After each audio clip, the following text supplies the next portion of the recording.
नमस्कार मैत्रिणींनो, कशा आहात? परमेश्वराची भक्ती करत राहा, खुश आणि आनंदी नक्कीच राहाल. तर मैत्रिणींनो, आज मी आपल्याला एक असा उपाय सांगणार आहे, की त्या एका उपायाने आपल्याला 3 ग्रह आपले मजबूत होतील. तर ते कसे?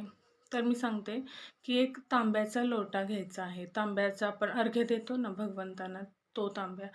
त्याच्यानंतर त्याच्यामध्ये अगदी फुल पण थोडंसं एवढं कमी जागा ठेवून तांदूळ भरायचे.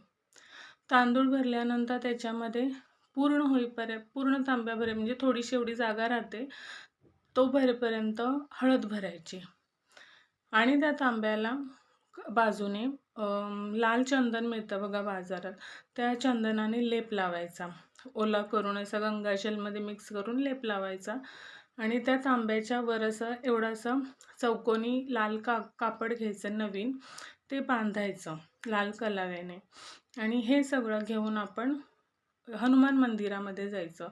हनुमान मंदिरांना मंगळवारी जायचं, फक्त मंगळवारी हा उपाय करायचा आणि हनुमंतरायांना हा तांब्या तिथे ठेवायचा, अर्पण करायचा आणि आपल्या मनातली इच्छा सांगायची. पैशासंबंधी काही अडचणी असतील, दुसऱ्या काही प्रॉब्लेम्स असतील, प्रमोशन होत नाही आहे, मुलं ऐकत नाही आहेत, आजारपणा येत आहेत, तर असं सांगायची मनोकामना आणि तिथेच बसून आपल्याला एक तुपाचा दिवा किंवा चमेलीच्या तेलाचा दिवा लावायचा आहे आणि तिथे बसून आपल्याला 3 वेळा हनुमान चालीसा म्हणायची आहे. असं तुम्ही फक्त 8 मंगळवार करून बघा. तुमचं जे तुम्ही मागणं देवाला मागितलं आहे ते तुमचं पूर्ण झालंच म्हणून समजा.